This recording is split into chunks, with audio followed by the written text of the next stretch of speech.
Well, hello, friends. Thank you so much for joining me today on the Purposeful Life podcast.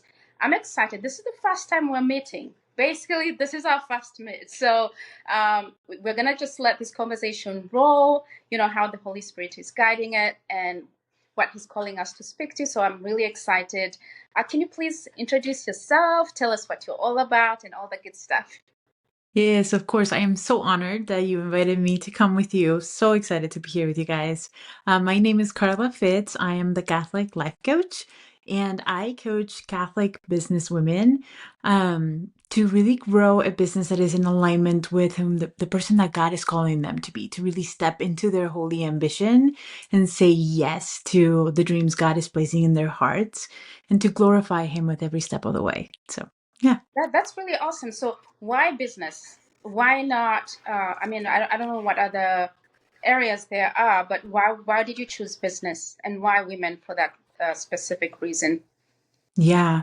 So I had to go through the whole process myself, starting a business, really felt called to create something new and letting God be the CEO, which was a very new experience for me. Originally, I did not go into business women being my clients. It's just that all my clients were business women. And then I realized how important it was for them to, in order for them to fully show up and to do the work God was asking them to, they had to work in their mindset. And that was something I had to go through. And there's a lot of coaches out there, right? But not all of them are Catholic based. And I felt like specifically for Catholic entrepreneurs to work on money mindset, to work on their worthiness and how they feel and what they believe was so impactful for my clients that I was just like, women that have this desire in their hearts need to be supported and loved in order for them to grow, just like I needed to be supported and loved in order for me to grow. So it was just something that the Holy Spirit was just very adamant that that So was it. That's where I needed to be. what do you think is the biggest roadblock in terms of like Catholics and entrepreneurship or women or anybody for that matter stepping into any space that God is calling you and being confident to take on that role that God is calling you to do? What do you think is the roadblock in that case? What I see a lot is the need to be in control unknowingly. We're just wanting to know the how. And when we focus so much on how it's going to develop, we let God leave God out of the picture, where we're like trying to hustle and grind through everything and not being led by God. And then the other thing is a lot of guilt when it comes to creating income in their business. We just block that part of us that God wants us to grow. And there's a lot of shame in that and uncomfortable. They feel very uncomfortable in growing their business. Maybe they grow it into a level, but then when God is asking them to go to the next level, they just feel very uncomfortable. And that was something I had to heal within myself as well. So, what do you think is the wound there, or what is looking to be healed in that sense? Because I do sense this that as a Catholic entrepreneur myself, I do sense there's that sense of fear. I mean, I always give the example. You look at people like Elon Musk and Steve Jobs; they are not ashamed of what they're Mhm. trying to pursue. So, if we do say that God is the Alpha and the Omega, what is that roadblock? Why shouldn't we go on and step on that? And sometimes I think maybe do we need to have a little bit more humility, or is it attachment? I'm afraid, like, oh my goodness, like who owe me, or I'm gonna be taken by the money, or all these different things. What do you think is going on there? Yeah, there's a bunch of thoughts we have about money, right? I think the biggest thing and the way I explain it is money is a tool that we can use for good or for evil. But what tends to happen is we see examples, we look for examples of people that are not great people and we don't want to become those people. And we think, well, if we just prevent ourselves from getting the money, then I won't be that person.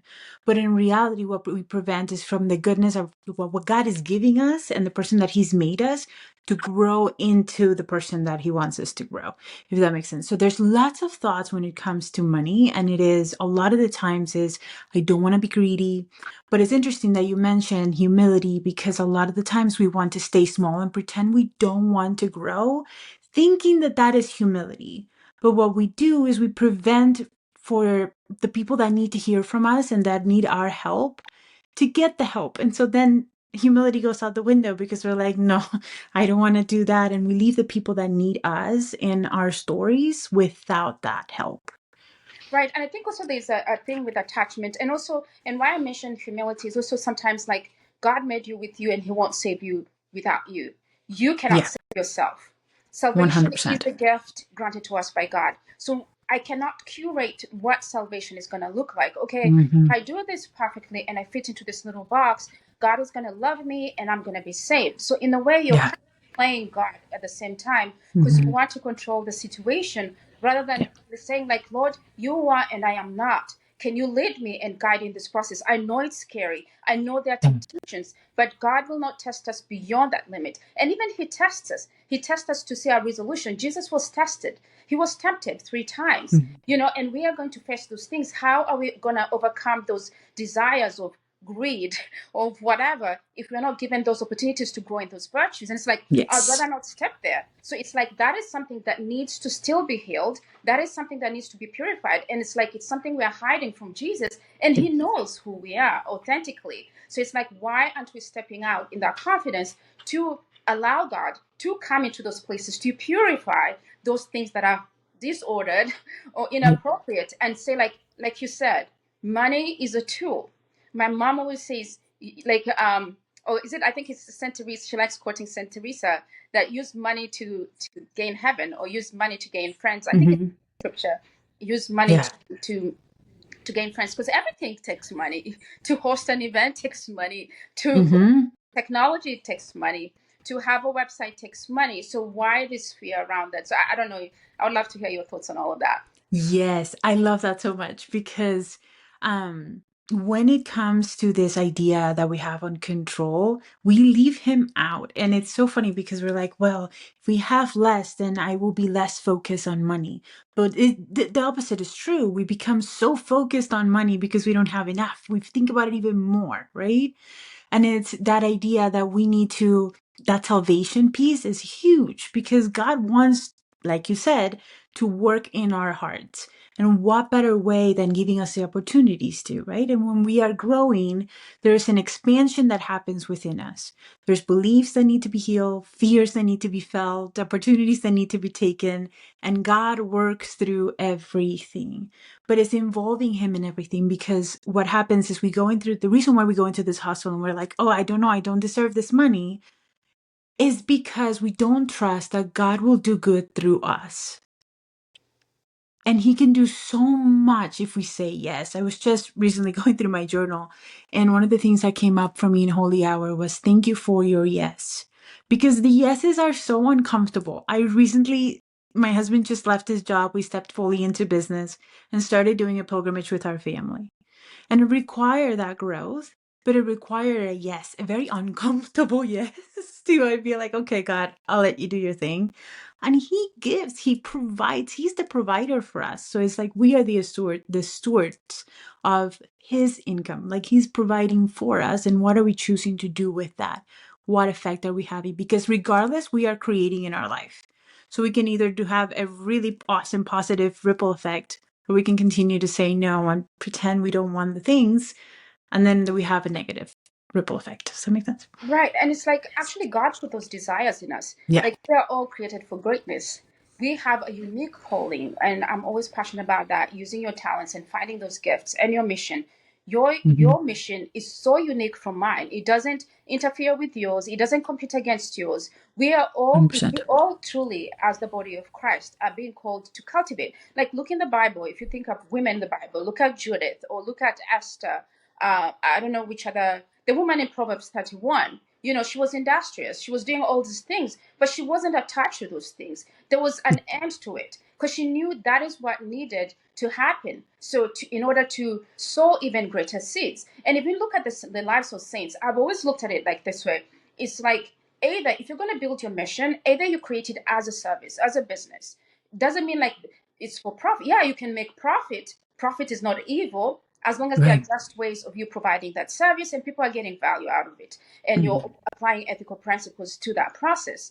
But either you're going to provide for your mission either through fundraising and donation or through entrepreneurial activities. So one or another, that is your apostolate. Whichever way we want to call it, it's how God has called you to plant seeds, to bring his goodness into the world. And if you look at the life of saints or Cabrini or Mother Teresa, they had a different model, or Mother Angelica, they had a different model of raising funds. It doesn't mean it was Right. evil. If you look, even like though somebody was talking about the monasteries, the monasteries are one of the most well-run businesses, so to speak.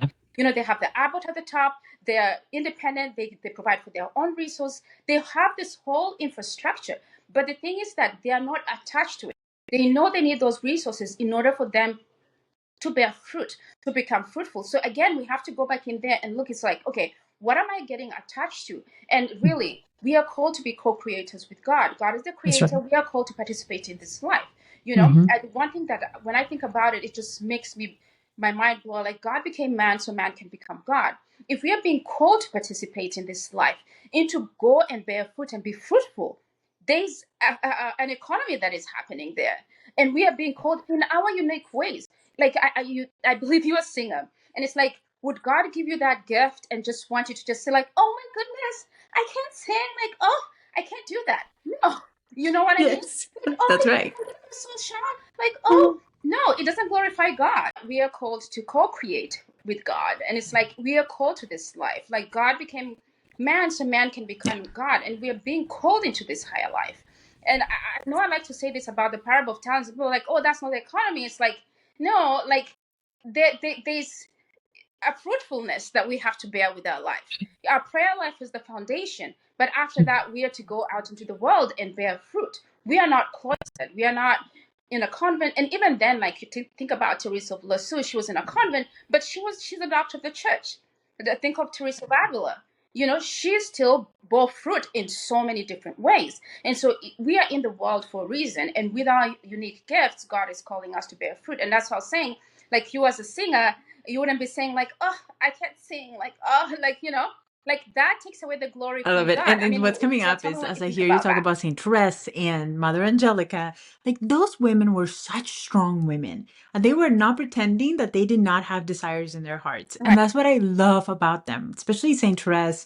We just went to see her this past May. And it was incredible to experience her story and go through her house. And it was a dream to be there. But is that connection to our desires? Because her desire was like, God, I really want to be a doctor of the church. Well, she was alive. That was not a small desire. And God placed it in her heart for a reason. He fulfilled it, and it's in his own timing.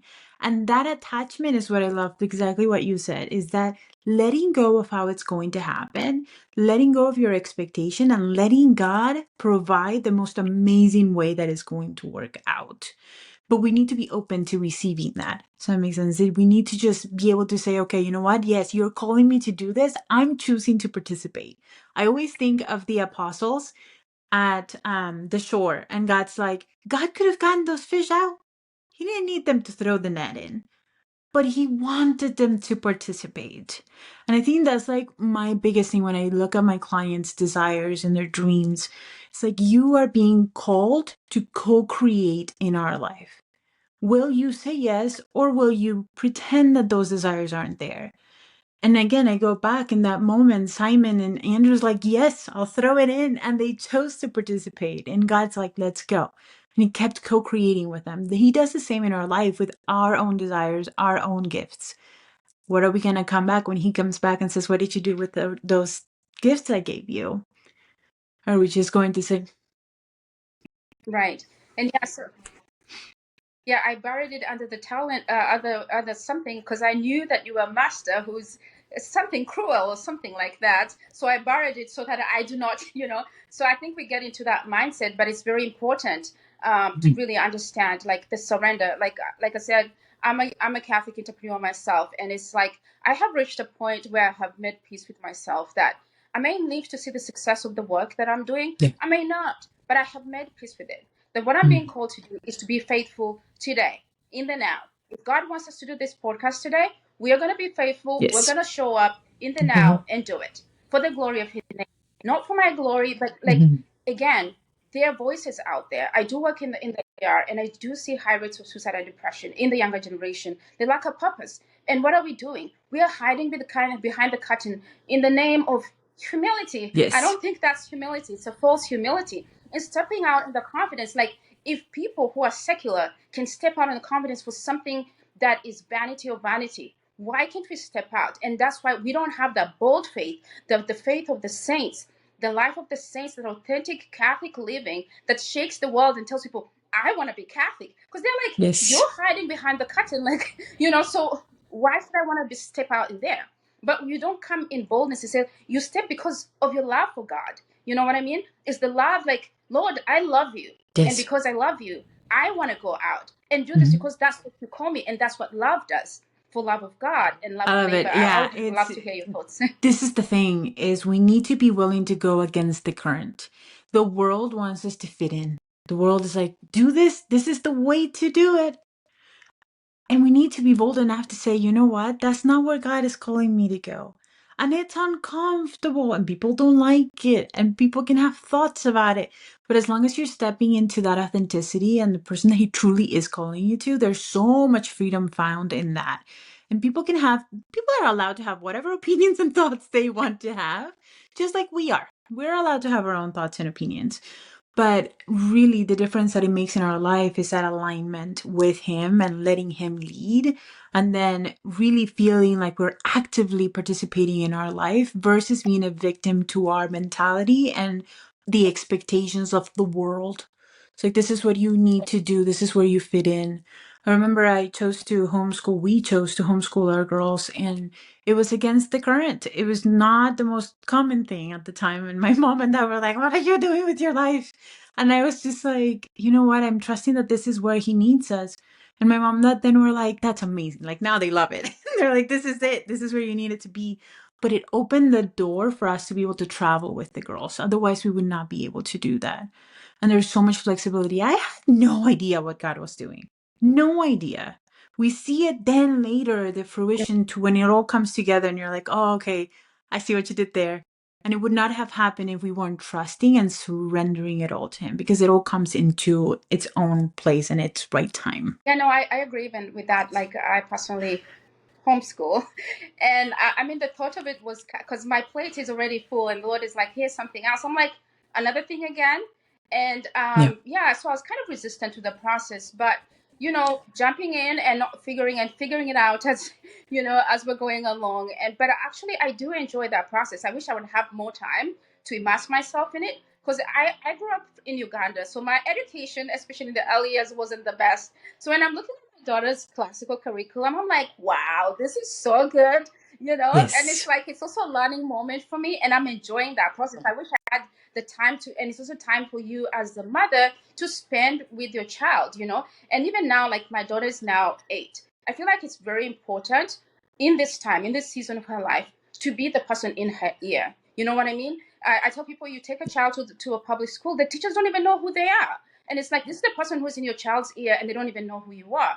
And I'm just so glad that I'm there when she has these big questions about life, that I am the first person who is redirecting those thoughts, who is capturing that mindset or reshifting that mindset. The little lies that the devil is wanting to hijack and tell all these different things. It's like, Yeah. no, you are there to rebut. You know what I mean? To take those Mhm. principalities and put them down under the kingship of Jesus. And it's like, Lord, I am so thankful that I'm here, whether it's driving together through the car to go to mass, whether it's reading a book together, whatever it is in that season, as messy as it is, I am just so glad that now I'm like, even though it's not the perfect way that I would want it, I would want to have a cup of coffee and sit down and let's have a good time and read and take time. But it's just, there's always something like Yes. on the roof, you know. But still, we make it. Just like the podcast today, we That's still, right. make it through, because of who God is. And so, yeah, I'm really thankful for the process. But one thing I wanted to talk about is alignment. Like, that is very key. I always see this, like, I've been reading so much where Jesus says, I did not come to do Mhm. my work is to do the will of the Father, not to do my will. He came to do the will of the Father. And so everything, he's like, I do whatever I do to prove my love to the Father. And so I want to talk about alignment, because Jesus says, not everybody that says, Lord, Lord, will enter the kingdom of God, but only he who does the will of the Father. Like, share your thoughts about that, because I feel like there's a lot of misalignment, fear, mindset, all these different things. And we are Catholic and we're checking all these boxes. But at the end of the day, we are, again, curating this idea of what holiness is. And then the Lord is like, that's not me. Yeah. You're still in the driver's seat. It's surrender. Like, cast your net into the deep and walk the walk that I'm asking you to do, to walk, because He is God. He created us out of love. He desires all these things because He knows that we that's what will bring our happiness. But due to fear or wounds or whatever, my grandmother told me I could never be this, and then it's like we succumb to that. So we are choosing human respect over aligning our will to God. How can we align our will to God, and why is that important? What are those checks and balances for you as a life coach supporting other people to make sure that it's Yeah. really they're pursuing what I God feel like really there's wants them to steps, do? and there was the steps that I guide my clients through, and also what I went through, which is first slowing down. We have to quiet our life enough so that we have slow moments where we can sit in silence with Him and have conversations with Him. For me, the Eucharistic adoration, it's like that time with Jesus on purpose to pray, to read, to ask for guidance. It's so, so important. And so just the foundation of everything, right? Then on top of it, I love to check in into my heart. Like, what is it that I'm feeling called to co-create with Him? And there is like the deeper desires. For me, it started with I wanted freedom to be home with my kids, right? Like, that's my more deep rooted desire that I had years ago. That's how it started. And then I really felt called to helping more women. So God has been guiding me, has not been a one all of a sudden done, right? It's been one step at a time, and we're trusting one step at a time, slowing down enough so that we are trusting to the next step and taking the next step. But then with it too is the confirmation. Like for me, God, one of the things I see over and over and over again is that God is persistent. He's not just going to put in your head one thing and you're going to be like, okay, let's go. It's done. Like most of the time we resist it for a minute and God puts it back in your heart. And then you resist it again and God's like, hey, Karla, I need you to do this. And you're like, well, okay, but that makes me uncomfortable. And to me, that's another sign that He's calling you to grow and to trust. And those are the opportunity where I heard this somewhere years ago, that God doesn't just show up when we trust Him, He shows off when we trust Him. Like that's the moment that He gives you way more than you were expecting because you let go of the how. And it's just trusting that desire, because it's those true desires. We confuse desires so much with the instant desires versus the deep desires of your heart, right? Like me wanting to be home with my kids and having that freedom to go to mass and to pray with them. That was a deep desire versus a quick desire, which is like, oh, I'll get a client and I'll be happy, right? It's like very different. Right. Right, and just to speak to that, I like Bishop Barron's way of like Hmm. discernment. Is like, what is the Yeah. higher path of love? What is the greater good? Mm. So the greater good in this case is freedom, and the freedom to be home with your children. Yeah. That is a greater, and it's an honorable good, because the children need the mother there. So not even the client is just, it's not the higher good in the end, because when you're a mother with your Yeah. children, you're being present, you're forming them, you're loving them. Those are the critical years. So that is a greater good. And so in a process of discernment, like, okay, that seems more aligned with God's will, like, than me just Hmm. wanting to get clients or get quick money or something, whatever. So it's like, okay, God will bless that desire. You know what I mean? And it's like, yeah, because the higher end is Yeah. honors God. It protects the children. It nurtures them. It protects their soul, and God wants that. And the Blessed Mother was home Right. with Christ. Saint Joseph was home, and it was not more like, oh, I just want somebody to make a bed for, like, so a carpenter to make the bed for. It was no more in Yeah. service to the formation of Jesus and what God was calling them. Yeah. So it And was to very add to that aligned with too, the greater Monica, good. like on the business side, that desire came from and right now, like as my business grows, I love getting clients. Like when I'm with my clients, I see their light. I see them become the person they're wanting to. And that's also part of my mission, is seeing them really step into that person, feeling more free, feeling more in alignment, right? Like that's a big part of my business, is how do we find the right alignment for each person so that they're living authentically versus following a rule book or whatever it is that Right. we follow anymore. But it's the higher good, it's the mission that God has for you in your life that you cannot say no to. Otherwise, you're just missing so many different opportunities and people that you're meant to meet. Right. And it's like it says the glory of God is man fully alive. And it's like God doesn't want a fake Karla. He wants Karla. He created you Mhm. with your personality and all these different desires and temperaments. Maybe your temperament likes accompaniment, my temperament, or just from now self-knowledge. I feel like my gift is more towards inspiring. So God, for people have told me multiple times. So it's like that's what God has called me. But again, also ultimately, Yep. you want the freedom to be with the family, to Mhm. prioritize that. I'm a single mom, so I have to provide and create a way to create a sustainable way Yeah. to be home and attend to those needs. But the higher good that God is calling me is in Yeah. alignment with who I am, in that is my authentic self. Like people always ask me, like in this podcast, the Purposeful Life podcast, what is a life of purpose? A life of purpose is living and being the person who God has created you to be. God doesn't want a Yeah. gimmick. He doesn't want an AI version of you. He wants the real you with your personality, with your quirks and all that, of course, with virtue. And your desires. Maybe you enjoy a glass of wine here and there. He enjoys those are things that are unique that can draw people into God. They're not leaning towards vice. So it's like, yeah, we should cultivate those things that are beautiful about us and those gifts. And it's like some people are great listeners, some people are great talkers, you know.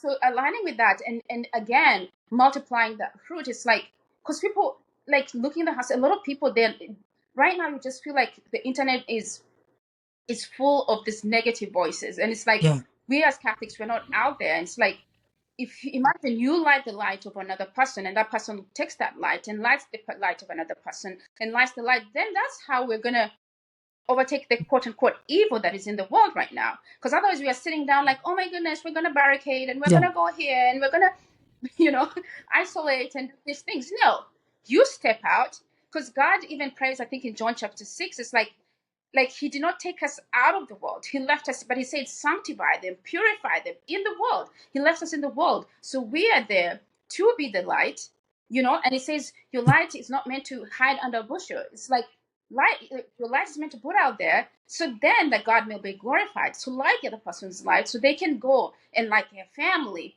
and restore the families and restore their communities. Right. And so it's a ripple effect. You're empowering people with your unique gifts, I have friends who are good at certain things, and I enjoy. I've had friends who like to cook, and it's like, Yeah. whoa, this food is like God. I see you in this food, Yes. May God be glorified in this food, And so seeing, yeah, the different ways that God is using us. So I'm really happy that you're stepping into the confidence. And I think also for me, like one thing I will say, like, what is aligned with your true gifts?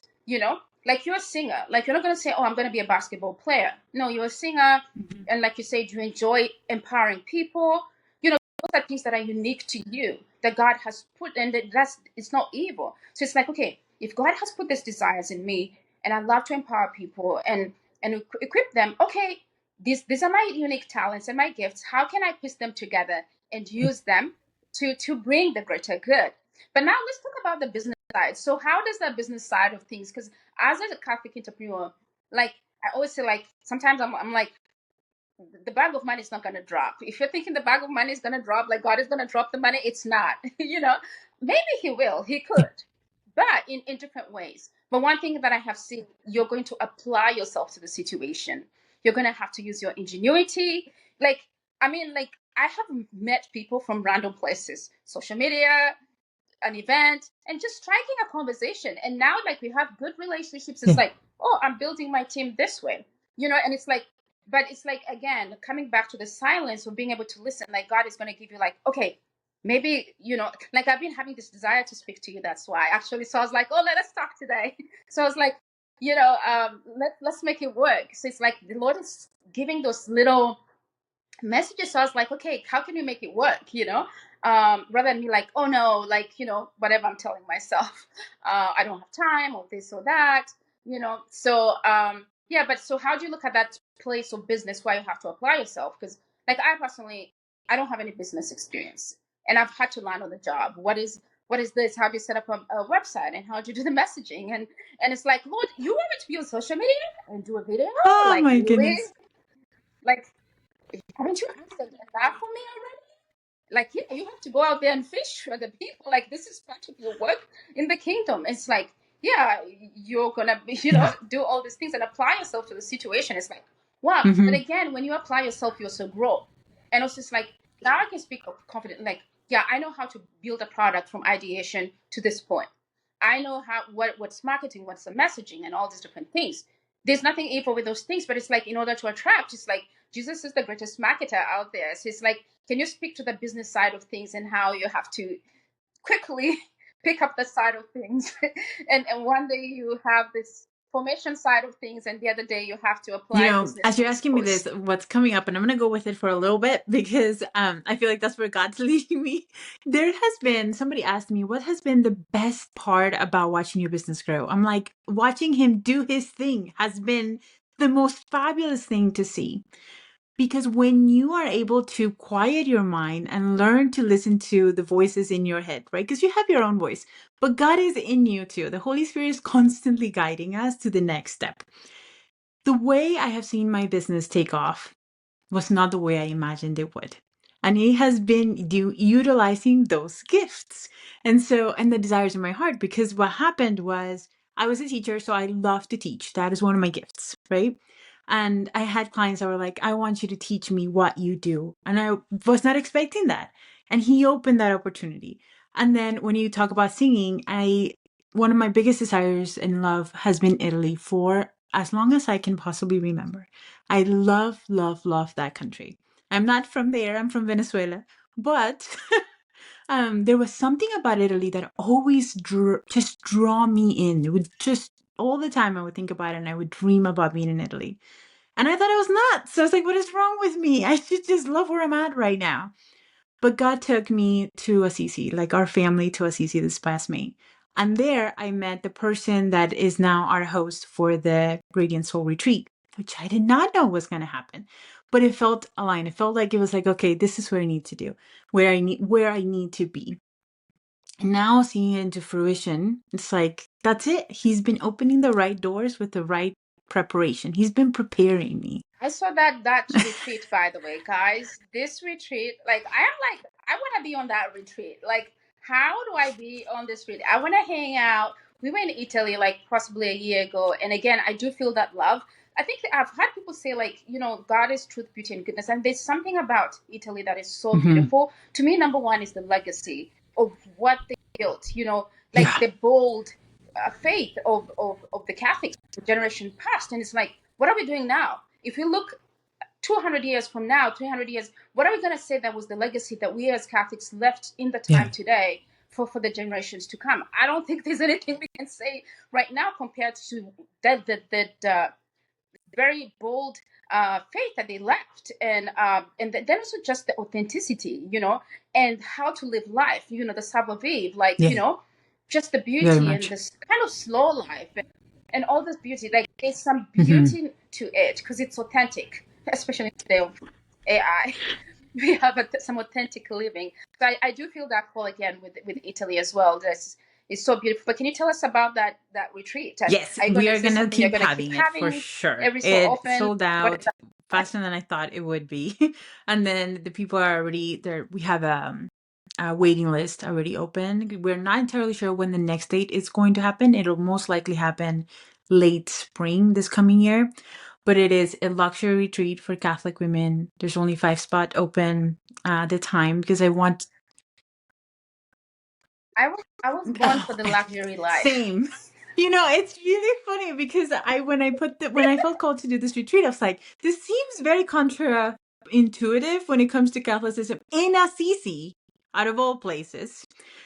But I was like, God, what happened was we met this lady because we were staying longer and we wanted to come back to Assisi. And Assisi is just very rich in our faith. There's so many beautiful saints in there. There's so much peace, so much connection there, and so much beauty. I mean, it's just stunning. But we met this lady and she goes, "Do you want to see the monastery? We renovated this monastery and we were staying in the other room outside." And I'm like, "Sure." She shows me these rooms, Monica, and they're gorgeous, like just beautifully designed. You open the window, you have a balcony, it's open to the Valley of Assisi. It's just breathtaking. So beautiful. We And do. so I walk out, didn't think about it again. And then I'm talking with my husband a few days later. We were in Florence at that time. And then God pops in my head and he's like, "I showed you where the retreat needs to be held." Like, just like that. That's where it needs to be. And that night I called her and I'm like, "I need to reserve the monastery." And I took a leap of faith because I had no idea how I was going to sell it or how it was going to go. But it was just, it's been a journey of learning. And going back to the business thing, we learn to do things that serve our business. There's moments I had to learn how to build a website, and that is not a gift for me. But now I was able to hire someone to help me, and she's amazing. One of my best decisions ever was to hire her because she's so good at what she does. And I don't have to anymore, but I had to learn how to do it. That's the only way we learn, is by doing it. It doesn't have to be perfect. We can allow ourselves to do B minus work. It can be not perfect and still do so much difference in the world. No, truly, and I do see that as well. It's like I think the training ground of God is like you almost have to do the basic things, like sweep the toilet. Yeah, For you to be a better servant, a better leader, like you 100%. have to be able to sweep the toilet, Hmm. and know how to sweep the toilet. I don't know which CEO I had that he goes in the toilet and they found him picking the trash and stuff. Yeah. You have to be able to do those basic things because that is part of the experience. So it's like you can't outsource those things. So I know, like, there was a time I remember, if my story, I had a spiritual conversion about 8 years ago. But before, I had a blog, and I would stay awake till like 3 o'clock, 4 o'clock in the morning, uploading like 10 blog posts that I wrote, And now looking back, I was like, God was actually preparing, because now I do have a Substack where I share my reflections. And it's like God was preparing me for this season. Like, He didn't waste anything of that. And it's like, I know how to run a social Yes. media or update a posted list, I know how to update a blog post. I know how to update a website, you know. I know how to draw. Like, you almost have to do everything, Yeah. not because of who you are, but who God is. And I think even that story is even more powerful when you're sharing other people. Like, it's figuratable. I think that lady, she's a secular, but Maria Folio, she's like, Yeah. it's figuratable. 100%. You can figure it out. You can do those things. But it's also the beauty with us as Catholics, even in that mundane Yeah. tasks, it's sanctifying. You're earning and graces and all these different things. And so if you're faithful in the little things, you'll be faithful in the great things. It's like most times you're like, Lord, expand my territory, expand my territory. Like, yeah, give me that mansion and or whatever else we desire, the bed and breakfast and all the whatever dreams we have. But it's like, did you bring in that little toilet that I gave you? No, I'm too good for that. No. But it's if we are faithful, then that's why even Jesus shows us that heart of service, in that He washed His disciples' feet. The greatness in the kingdom of God is not in doing the big things, but in the little 100%. things that we do with love, and being able to know No, it's that okay. those mundane No, tasks are. and that's exactly it, because how else do we learn to have gratitude and appreciation for those things? Like, we need to learn those things. That's what prepares us for the journey. Mm-hmm. Yeah, and it's really like, and to me, like what I've seen even more, like I can speak confidently even when I'm evangelizing. Like, to now that I'm stepping confidently into the calling of a Catholic entrepreneur, I can speak confidently about business. I had this desire before to go to Harvard Business School, and honestly, I do feel like I can speak more confidently about business more than even somebody who went to Harvard Business School, not because of who I am, but who God is. And it's like, even you see the Silicon Valley entrepreneurs, they say like they would rather get somebody who has learned on the job than somebody who is like Harvard, because it's like most of the time, what, and all respect to people who have been to Harvard, but it's just, I feel like Yeah. you learn better Well, by doing, making those mistakes, like knowing like, okay, this marketing campaign didn't work out. Why? What Yes. can I go back and readjust? How can I learn the messaging? But you're also growing as a human being, and you're able to pour into other people's lives. And it's like God is a God of abundance and fruitfulness. And as Catholics, we get Yeah. to be afraid of those things. Like, why is the Catholic? My brother one time said, like, oh, the Catholic Church is the richest institute in the world. Why is it that way? Yes. Because of resourcefulness. And again, there's nothing evil with being resourceful. If you read about the woman in Proverbs 31, she was industrious, she did these things. The point is, are Mhm. we attached to those things, or are we detached? And so we have to examine ourselves. It's like, Yeah. Lord, I want to do this for you, and I'll apply myself to the situation. I'll carry the cross. I'll update, the blog post. I'll do everything so that Yeah. that message can reach the people that it's meant to be. And in that, we are growing as human beings. It's like we're being called to the supernatural life. This is the testing ground. How are we going to grow in the virtue of diligence? How are we going in the virtue of excellence? How are we going to grow in the virtue of prudence? How are we going to grow in all these different things if we don't have the testing ground to really put these virtues into practice? In patience, in trust, in abandonment. Like, Lord, even when I'm building this website and I'm crying and shedding my tears building this website, I'm doing it out of love for you. And it's like, Yeah. but I am growing in that resilience. And when the storms of the world come, like the COVID or whatever else storms are coming, you're like, you're firm. You're standing on firm ground, and you're not being shaken. Yeah. Um, Yeah. Sorry. No, I was just gonna say, like, one of No, the go ahead. things that is coming up as you say this is like, and to add to all of it, he's with us. Like, we are not alone in any of it. If we have the belief, we can hold the belief that is all happening with purpose for a purpose, it's so much easier to just let go of how it's all gonna pan out, or all the fears and all the doubts. Because that's the other thing. We are always going to have doubt. We are human. And that's why we need him. We need God for every step of the way. There's going to be doubts. There's going to be fear. You're going to feel shaky. I remember someone said a long time ago that I wanted to jump, but I wanted to the parachute. And I am like, I am not the kind of person that will just want the parachute. I was like, okay, I want to make sure the parachute's working. Is this thing working? Because otherwise I'm not jumping.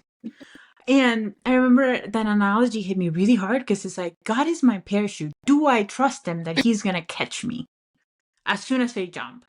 And once you start practicing Right. that letting go, and it's like, okay, God, I trust you. You create what you think is best, what I'm dreaming of, or what it's going to be even better for me.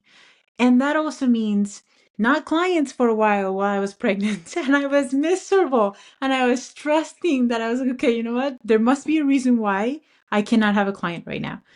And now later, I'm like, I'm so grateful I did not have him because I was so sick in my pregnancy. There's always a purpose for everything that's happening, but God always has the best outcome for you. But trusting that ahead of time. We need to believe ahead of time. That's what faith is all about. We need to believe in the unseen. Otherwise, we need all the proof, then there's no faith. That is so amazing. And just to speak with this as a Catholic woman, I'm a single mom, so I'm a Which is provider. amazing, by the way. Um, and I wear all the and I Yeah. wear all these different hats, a Catholic entrepreneur and all these different things. I mean, what do you speak to that? Because there's always this mindset like, oh, okay, a woman needs to be this way and a woman needs to be this way. Those limitations that we have placed on ourselves. Or a woman needs to be a specific way, like, oh, this is a sunflower and every woman should be a sunflower and every woman Mhm. should be a rose, if you know what I mean. Without allowing that autonomy of God. I'm not saying we should do the secular things. Of course, do all good Yeah. things as long as it's not sinning, but it's like, building a business is, or an apostolate or a Mhm. service or whatever is not easy. You need to make hard decisions. You need to speak with firmness and clarity and Yeah. confidence because people are trusting your leadership. It doesn't mean you're being disrespectful, but sometimes things need to get done. And with charity and love, we need to speak and communicate in a way that get things done. So, I mean, what are your thoughts on that? Especially like in the Catholic world, where it's like, oh, I need to be this little wuss. I'm not saying we should Yeah. be. You, Yeah. you know what I'm talking about. I'm not a feminist. I am not that. But how do you separate the two? because there's a lot of this feels like, oh, I hate to be that kind of person, but it's like when you need to communicate, especially when you're building something, like you gotta be firm, Mhm. because nothing is gonna get done. So I Yeah, I mean, what think are your we thoughts all on need that? to step into our uniqueness. And our stories can either be the thing that depletes us or that diminish our potential, or it can be the things that empowers us to create something amazing with him. So it's like first speaking to the side of like you're a single mom, I'm a married woman, right? Like we have two very different lives, but depending on how we see our stories, it changes everything. The perspective of our life is so different. And that's why I love your story, because it's like you are so strong. You're giving such a beautiful example to your daughter, and is choosing on purpose the person that we are feeling called to be. And yes, not everyone's going to agree with us. That's never going to happen. Not everyone's going to agree or like it. And you're right. We need to sometimes be stronger and more than we want to be sometimes, and have a voice and have an opinion. But just today I was told some comment came on in one of my ads, and then I was like, that's an interesting opinion. Do I want to live in alignment to that person, or do I want to be focused on the person God's calling me to be? Because they can have a thought, they can have a belief about you. But if you are centered in the person that he is calling you to be, then there is this sense of authority, and it can be a loving authority, but it's in alignment with him. Does that make sense? And we're all unique. Our stories are so unique. That's what makes us so beautiful. We don't have to match. That's why I love the analogy of Saint Therese. Like, we don't all have to be roses, because otherwise it doesn't complete the garden. We all have our own unique beauty and gifts Right. and defects, and all of it is what makes us us. Yeah. Well, that is so beautiful. I am just so excited just to get to meet you and hear your story and how you're accompanying these women. And could you tell us, like, generally, what's your process of accompanying women? Like, what are you doing? How are you helping and supporting them in living out to be Yeah, the of people that course. God has called them to So be? I have a program. It's called Rooted and Radiant. It is currently opened, and is a group coaching program specifically for Catholic women entrepreneurs to come and really step into that version of themselves. To have a community of women is still a fairly small group. I keep the groups fairly small so that I can give them as much individual coaching as I can give them in a group coaching still. And then we have that beautiful community inside as well in the program. Then I also do have some one-on-ones. My one-on-ones are more specific to the person. If the person wants to have a one-on-one, that's what I have open for them. But my key program is Root and Radiant. And then we do the retreats in Assisi for the Radiant Soul Retreat. Yeah, I hope It would be I'll make amazing. it to one of those retreats because I see myself there already. Like, I am loving it already. Like, Lord, I was meant for this life, but in your Yes, time, please, please, Lord, please let me it's come gonna to happen. SCC with Karla and the group and enjoy some of this good life Yes. that you made for us. But it's just so amazing. And one thing I wanted to talk about, like to sum up with, is like to be bold, to be courageous, like bold excellence. One thing that I have come to find out, God does not put limits on us. Like you say, that the story of Teresa of Lisieux, and our Yeah. Blessed Mother said, be ambitious, and it's like, yeah, Hmm. desire to be the greatest saint that God has called you to be. You know what I mean? And it's like that is not a bad achievement. Being a saint means that you love God so much, and you want to pour more into the kingdom and bring His love and fruitfulness for the glory Yeah. of His name. So desire that. Be bold, be courageous, be fearless, and desire those things that God is calling you, as long as we are detached from it. So it's like, I am going to step into that Judith. I'm Yeah. going to step into that Esther. I'm going to step into Judith. She was a judge and she was all these different things. I am going to step into that confidence in the Blessed Mother because of not who I am, but because that's what God is calling, or the Catherine of Yeah. Siena, or the Joan of Arc, not because I care about human respect, but because I care more about what God thinks of me more than the Yes. validation of human beings. And so it's like God wants to do so much amazing things in our life.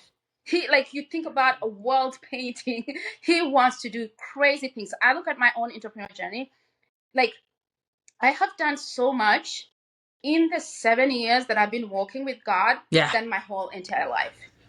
And I can't wait to see what else Yes. God is going to do Yes. with our yeses. And I look back and I was like, oh my goodness, this is what you were doing. I didn't even know I was doing in these little yeses. In these little yeses, like, I mean, I can just give an example. I started out with a planner. I created a planner only because I was frustrated. Not Yeah. frustration, but I was managing different things in my life. And so I was going to daily mass, but I would come back and feel like a scatterbrain. So I was like, if I'm doing something good, why am I coming home and feeling like a scatterbrain? As a mom, you know that, like, mom this, my that. Then I was like, what was I Yeah. doing? Where was I? Who was what? You know? But then, so it took me like through this system, adapting a system and a methodology of how to manage my time. So, and I do a million things. And people sometimes see me because I go to daily mass, like, Monica, do you do anything with your life? Like, you must be the most idle human being on the face of the earth, you know? But it's like, because I have developed a way to find rest and still be fruitful and be intentional, but it's through that system. But when I built the planner, a lot of people are like, what do I do with this? What are my priorities? And I don't think, Carla, you'd ask me that question. What is your priority today? You know, like, you go speak to God and ask him, Lord, what are my priorities that you're asking me to do today? And let me make a plan to execute on that, on what you're calling me to do. So it's like, okay, you can only have 3 priorities in a day. So today things shifted, a lot of things were shifting, but I was like, if I could do anything today, I did 3 things that are going to move the needle for me. But if I talk to Carla, like, that will be a big checkbox, you know, like, that is something that is going to move, you know. And then there were other things that I needed to do. I did my workout, as messy as it was. I did everything that I needed to do. It's like, and then other things that I needed, like, were key in terms of moving the needle. And it's like, at the end of the day, sunset now. It's like, have I been fruitful? Yes, Lord. Even with scrolling, Yes. uh, like, you know, uh, on Instagram. Of course, it's intentional. Sometimes it's leisure, you know. I've still been able to accomplish those things and clean the house and be a mother and clean and cook food and do all those things that God is calling me um, to do. So, but it's like, from that, people are asking, like, what is my priorities? And then through that, I realized a lot of people lack formation. As Catholics, we don't know what our identity is. We say we are Catholic, but it's more a label. And that was me before, like a Gucci label. It's like, have you stepped into your identity, your daughterhood? If Jesus is the Son of God, you are called into the brotherhood. Have you stepped in, and do you understand what you're being called to do? You know, and so the reason why people don't have the life of purpose and all these different things and misalignment, and we're anxious about this, or what is Carla doing, so I'm going to do that, and what's this person, because our Yeah. identity is shaken.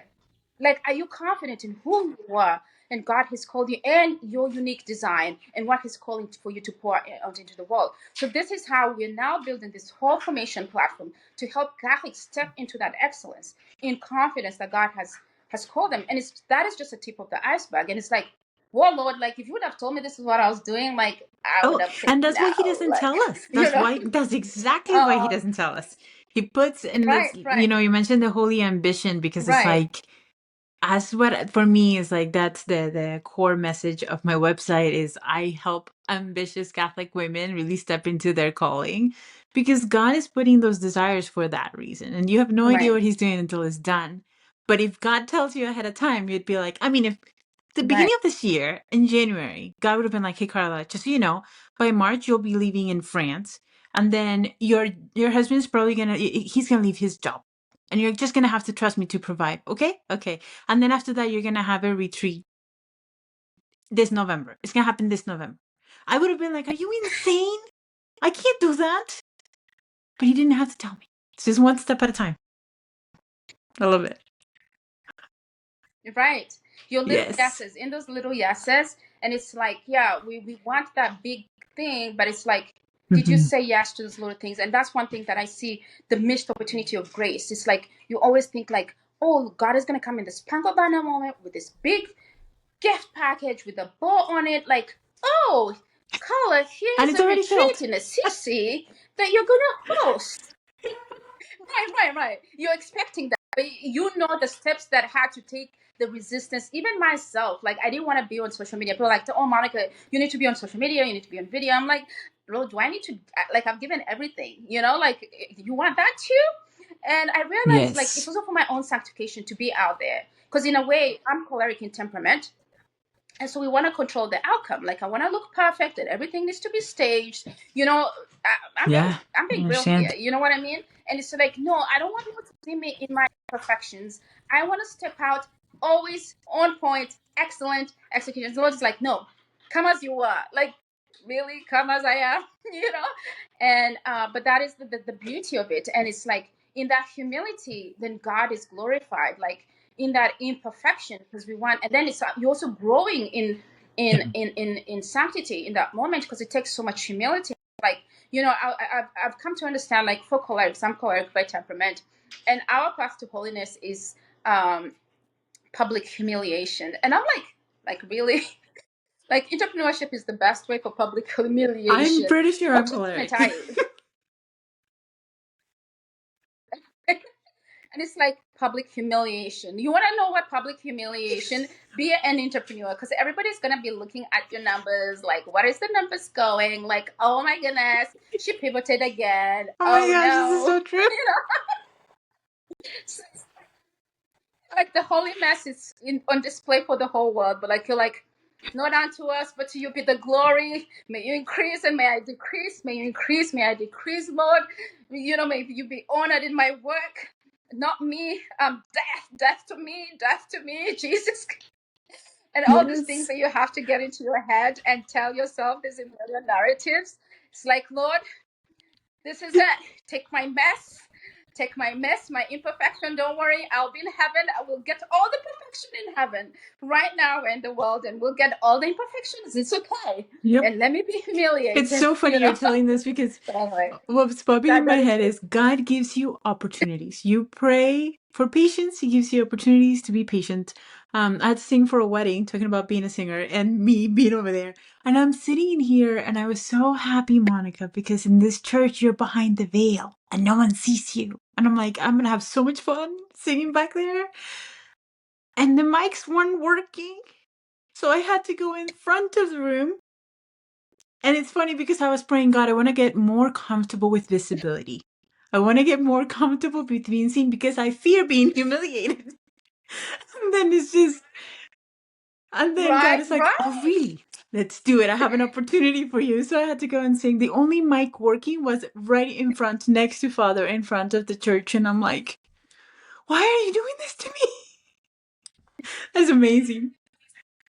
I know, like, God has, yeah, a sense of humor. I do sing as well, but not as maybe as professional as you did. But yeah, I used to go sing for It's amazing. Vespers, and you know, I need support. I need vocal support. I am not that confident. I need my backup, you know. So yeah, one time I showed up, and I'm like, uh, is there gonna be backup here? Is somebody like singing so I can support them? No, like, it's you.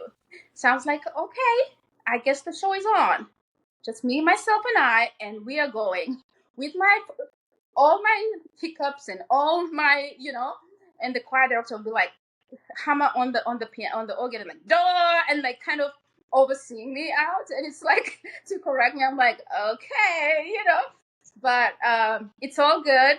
It's been maybe 2 years since that, and I feel like I've Yeah. grown as a singer as well. So praise be Jesus. But you know, that's how God works in our own Yes. imperfections.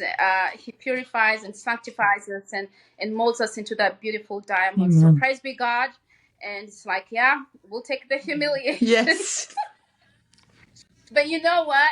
You know what they say? The devil, like, I think I posted on my social media, the devil, you can fast, but the devil doesn't eat. You work how the devil can That's right. outwork you. But one thing that you can outwork the devil is in humility.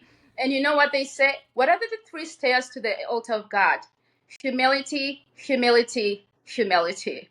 So, okay, if this is the path of sanctity, and I think then this, I think charity is the highest and humility is the second, I believe. Then if this is how I'll get to heaven, I blessed be God, you Yes. know.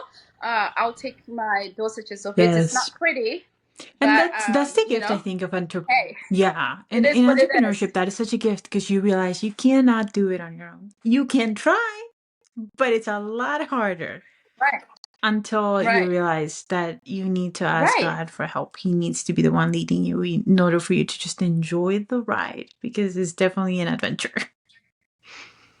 Right. No, truly. And there was actually a guy, he's secular, but he was saying that entrepreneurship is the hardest thing that you would ever do. Ever. Anybody can ever do. That there are psychologists and sociologists who did a study, and it's the worst for the worst of the worst, the criminals of the criminals. The punishment they give them is isolation in a maximum prison, isolation. That will break any worst of the worst criminal. And so he was saying entrepreneurship is the same thing. It's isolation. You're by yourself because you have these grand dreams and vision and ideas, and everybody can't see the vision that you have.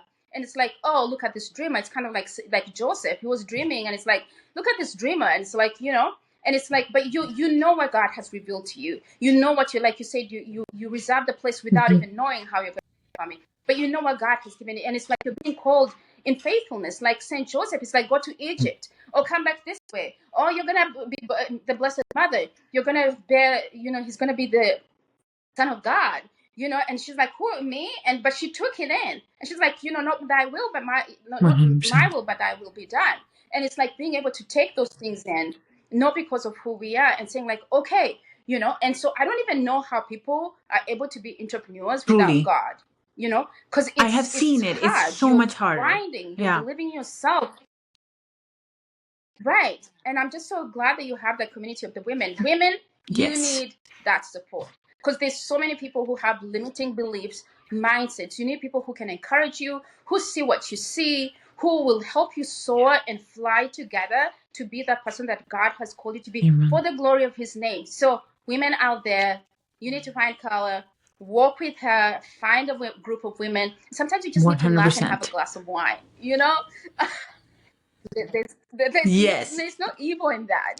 God wants us to have all the times and laugh about our fupas, but still continue building. And when it's time to build, put our head to the ground and grind for the glory of God and for his kingdom. May his name be blessed. So I want to thank you so much, Karla, for taking time to be with me today.